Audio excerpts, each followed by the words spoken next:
guys, I had so much fun recording the last video that I decided, let's do another one. I'm on my way driving to a Taylor Swift cover gig right now, playing Trey Levin Wines in King Ferry, New York.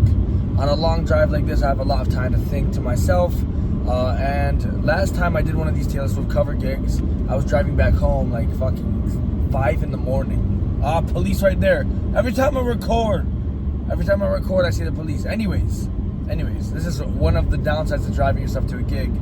You know, in a sports car, you'd be like, oh, okay, I better not speed, even though it's very tempting because, God forbid, you get a little ticket. And then not only are you late to the gig, but then the money from the gig has to pay the ticket. Anyways, these are gigging musician problems, right?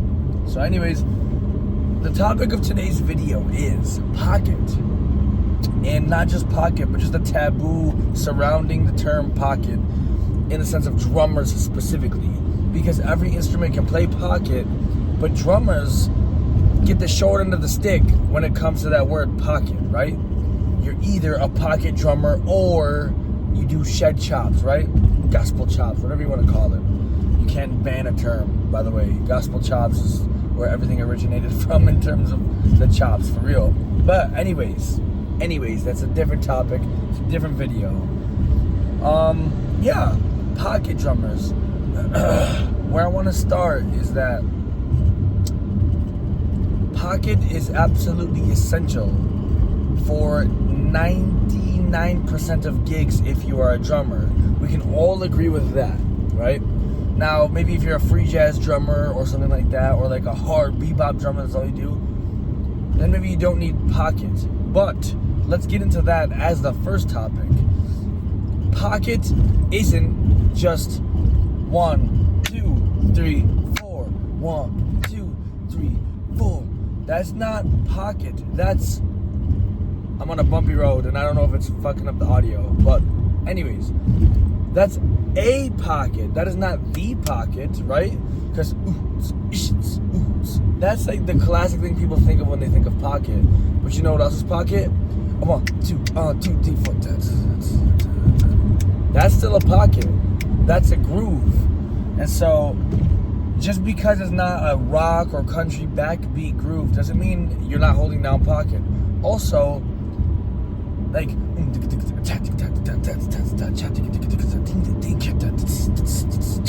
that's a pocket. Pocket is anything that is maintaining a pulse, right? So, all of this,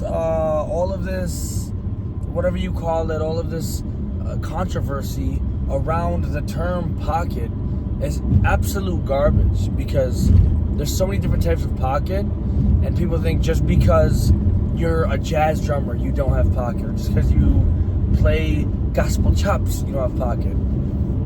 So that's the first topic, and I'm just flowing, I'm just riffing right now because this is fun, and I want to just riff, no cuts. The second thing I want to touch on is the fact that I don't know why there's this preconceived notion that just because you play chops, it means you can't play pocket or you can't hold a groove. This road is absolutely insane with these pavement strips that are laid down. I hope it's not messing up the audio. Just because you can play chops doesn't mean that you can't play a groove, right? Because technically you have to learn your ABCs before you can conjure up the letters into words. Does that make sense? You have to learn how to walk before you run. For me, walking is learning the groove. That's like the first thing you learn when you sit down and play the drums is the groove, right? Okay, so that we agree with that. Now we can say that you learn to run after the fact. So I'm learning the first thing you teach anyone on the drums isn't no. The first thing you learn is groove. You walk before you can run. So I don't know why, like, I hear of drummers not getting it. I'm also one of these drummers at certain points. I'm going to a gig where I'm playing pocket right now, but I'm known for my drum solos and chops. I've heard stories and I've experienced not getting gigs because people think you can't play groove. It's insane.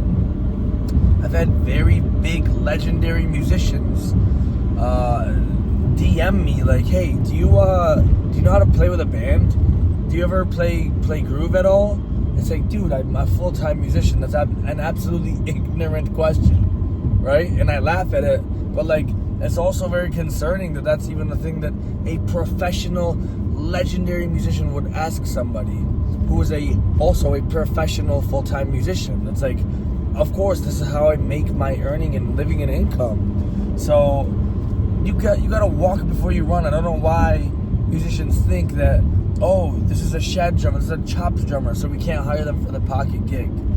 Perhaps on an occasion, you get a drummer who all they do is just go crazy all the time, and they don't have the discipline to sit back and just and hold it down. But I would say, just like in 95% of the cases where it's like most of the pocket is going to be, a backbeated pocket or holding down the measure. In most of the cases, most drummers who play advanced shed chops, they can play a fucking 2-4 backbeat pocket. Let's be honest, okay? So that's that. Like, these are just things that are, these have always been in my head as a full-time gigging musician. I play the drums for a living. I make about 90 to 95% of my entire income by performing live. And the third topic I want to touch on, and I had none of this pre-planned out, by the way. The third topic is social media and how that's affected Pocket, right?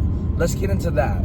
So, social media, which I've spent a long time building mine up, and I still currently am, even by making this video, which, by the way, this video is an example of long-form content, right? So, in the modern day, you have long-form content and you have short-form content. Long-form content often doesn't do good at all unless you're a very, very household name. And even so, if you're a household name and you make long-form content, and if you're a household name and you make short-form content, the short-form 10 times out of 10 is going to do way better. It's going to perform way better. It's going to make you, the algorithm is going to eat that shit up and spit it out at way more people than recommending this long YouTube video of me ranting about Pocket. Like, if my most viral video, 10 million views on Insta, 5 million on YouTube, like 1 mil on TikTok. It's that jazz drummer disrespectful trading video. Like, this has to be the most disrespectful Ford that I've ever traded. 14 seconds of me fucking around at a gig. I'm playing jazz pocket. 1, 2, 3, 4. 1, 2, 3, 4. It's a cut. Like, playing crossover chops and shit, like gospel chops or whatever, in jazz. Crash the one back into the jazz pocket. Jazz pocket. There's different kinds of pockets. Topic 1. Anyways, we're in topic 3. That video got fucking so many legendary musicians' attention on me, right? Not the video of me sitting down and playing this Taylor Swift pocket for 4 minutes and showing how disciplined I am. That didn't capture attention. Dennis Chambers found me, a new follower of me from that video. So, we got a goddamn bruise here. A new follower from that video sent me a screenshot of Dennis Chambers texting him that video of me trading fours, saying, hey yo, this young drummer is killing. It's like, really? Like, that video of me fucking off, and it's almost kind of disrespectful to someone like Dennis Chambers, who pays so much respect, and is just, I don't think Dennis Chambers on a gig like that would ever do something like that. So it's just interesting how short form content performs way better.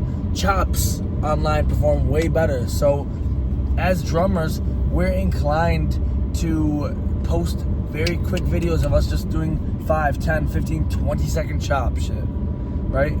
As opposed to a 5-minute video of me just sitting there and playing Billie Jean, right?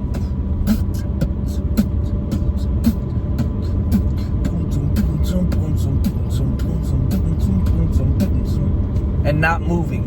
That shows crazy discipline, and that'll get you a lot of gigs probably. But in terms of building your brand and your social media, no one's gonna give a fuck. No one's gonna give a fuck except for like 5 old head drummers that are like You never post you playing pocket, and then you post yourself playing pocket, and then it tanks, and it's like, now that's bad in two instances. One, it tanks, so it hurts your ego as a content creator, because we're performers, we're musicians, we're teachers, we're content creators too. As a content creator, you post things and you put your heart into it, release it out into the world, and then if it doesn't perform well, even if you have a strong mindset, I have a very strong mindset. If you produce something up really nicely, nice recording, studio recording, great video, great audio, nice edits and shit, and you give your baby to the world, and people are like, oh, like they don't give a fuck. The algorithm doesn't accept it. It doesn't perform well. Hurts the ego, as well as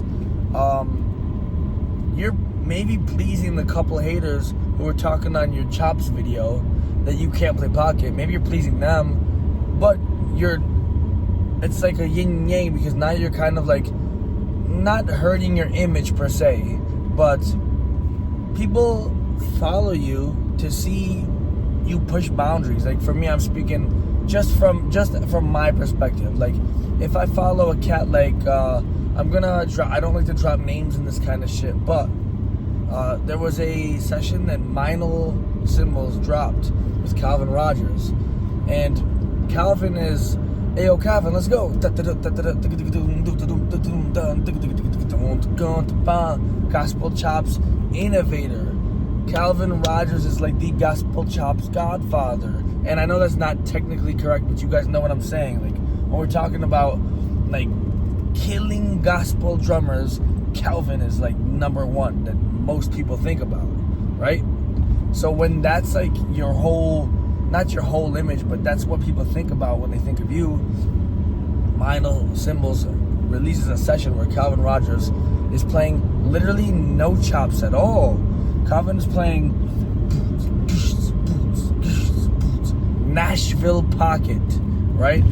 On a Nashville drum set. It's like we have our own sounds, right? And we got to be able to adapt, right? I always say it's better to be a Swiss Army knife than a precision knife. For me personally, because it's easier to make money, easier to generate revenue as a musician if you're a Swiss Army knife rather than a precision knife. But like a cat like JD Beck does JD Beck better than anyone else, and he only needs to do JD Beck. You understand what I'm saying?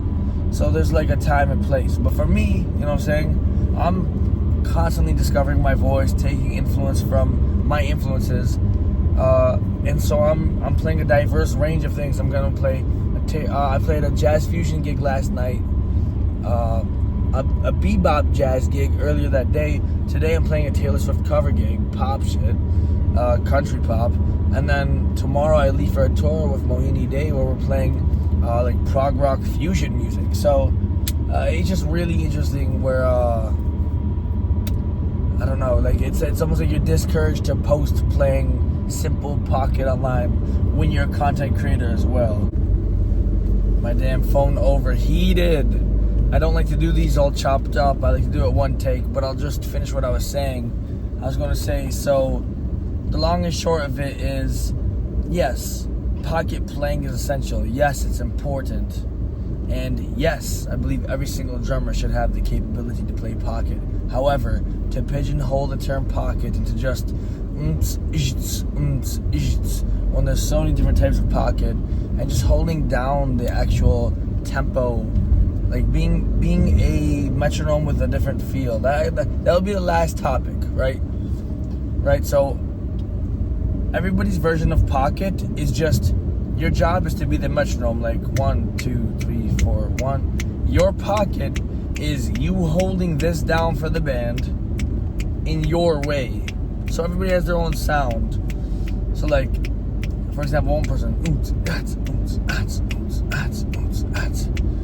another pocket for that can be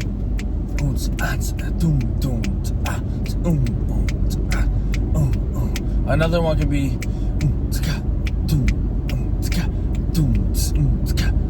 as long as you can feel this, I will call that pocket, and as long as it feels good. So your job as a drummer is to design the metronome. You are a metronome. Design your metronome with all of your influences, and that's your voice. So that's your pocket. Okay, so that'll be the last point. I mean, the long and short of what I was saying before my phone overheated is that I believe it's just much more important to be a Swiss Army knife as well. So like the types of pockets I've been playing for the past couple of days is jazz, like standard jazz, like suit and tie jazz, bebop jazz, jazz fusion, progressive jazz fusion. Today, pop, country pop, R&B. Tomorrow, I'm gonna be with Mohini Day, like I said. And wow. Okay, hold on. My phone. Wait. Okay, so my phone has a double tap feature, and so it just switched to my photos and it stopped the video. So I need to. I'm learning as I have not done long form content while filming in the car like this before. I did it once last time, it went smooth. Now I'm encountering all these problems. The long and short of all of this is that play many different styles and play pocket, yes. But for the others who judge the drummers who play chops that they can't play pocket, false. So false. 99% of the time, absolutely false. Garbage. Get the judgments out of here. Open your minds up, okay? Because most great drummers can play the most solid, deepest pockets that you've ever heard. So, thank you guys for coming to my TED Talk rant. Like, this is a lot of fun for me to record. It's really annoying when it's shit like this and my phone overheats and then double taps the back. I like to just do one long, smooth one. So, I'll work on knowing the problems that can happen so that I can fix that in the future. Just like a great musician will be on a gig, experience a mistake, and then go home, practice it, and make sure it doesn't happen again. I'm gonna do that with this long form style video, and I don't care if one person views this or 1 million people view this, because this is actually really good just to get these thoughts out there. And I love to hear your guys' perspective, because those of you who watch this video are the ones who are like not only like deep friends, family, fans of me, and it makes me feel very, very good about what I'm doing. It's like you care about my mindset, and I like to get your guys' perspective back, like in the comments. Like, let me know what you guys think about pocket drummers, the topic of pocket in general, and you know, like for example, the Swiss Army to precision knife correlation. What do you guys think about this?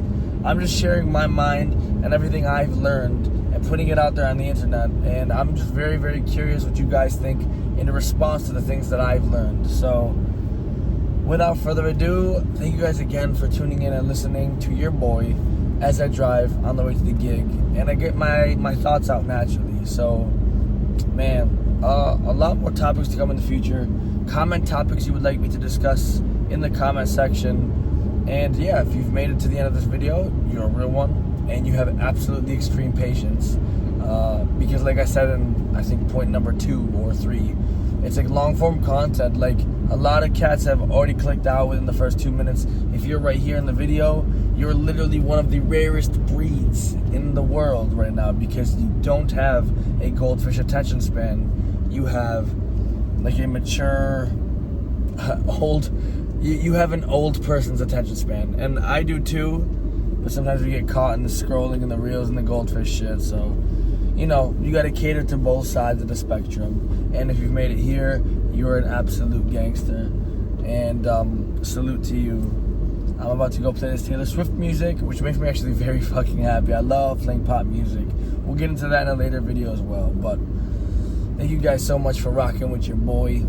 And have a blessed day. I'll talk to you all in the next video. Peace.